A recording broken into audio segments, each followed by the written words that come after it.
So first of all what is parallel processing? क्योंकि जो pipelining structure है, pipelining क्या है कि अरेंजमेंट है हार्डवेयर का।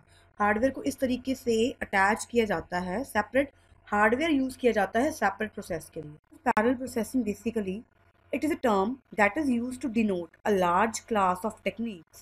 That means a large class of techniques or a number of methodology that can be used to provide the simultaneous. Now what is simultaneous? Simultaneous means at the same time. Okay, simultaneous का मतलब क्या है? At the same time.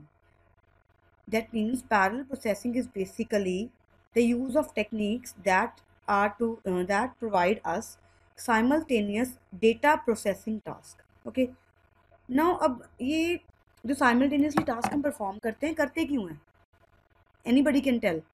जो same time पे we are able to do more than one task. So what is advantage of that? Advantage क्या है उसका? ठीक है, so they increase the computational speed of the computer system. That means हम बात कर लें parallel processing की, parallel प्रोसेसिंग। ठीक है, पैरेलल प्रोसेसिंग होगी कैसे? जब जो सीपीयू है आपका, ठीक है, सीपीयू के साथ मल्टीपल फंक्शनल यूनिट्स यूज होंगी। अब ये मल्टीपल फंक्शनल यूनिट्स क्या हैं? के अंदर होते हैं सीपीयू के अंदर, तभी इसको हम प्रोसेसर रजिस्टर बोलते हैं, because registers are present inside the processor, और प्रोसेसर क्या है हमारा? सीपीयू। ठीक है, so processor registers are present inside the CPU and they are attached in the bidirectional form. मतलब सीपीयू जो है वो इस तरीके से मेमोरी से अटैच है।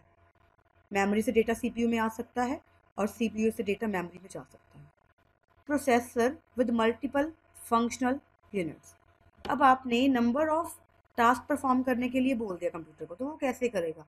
जो कंप्यूटर का हार्डवेयर है उसके अंदर अरेंजमेंट ही इस तरीके से है, मतलब जो हार्डवेयर इम्प्लीमेंटेशन है वो इस तरीके से है कि एडिशन के मल्टीपल उसमें फंक्शनल यूनिट है।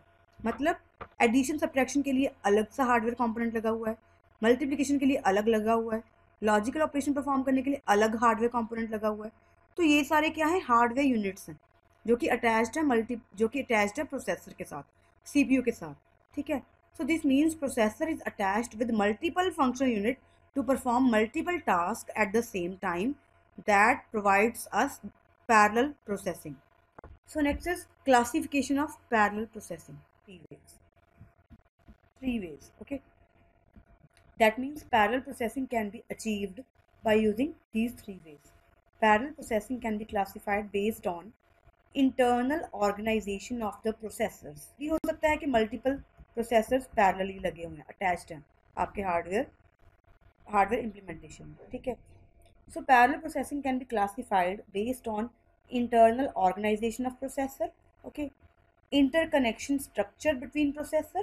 Second is interconnection structure between different processor. Third is flow of information through the system. System के बीच में information कैसे flow कर रही है, depending upon that we can classify the parallel processing.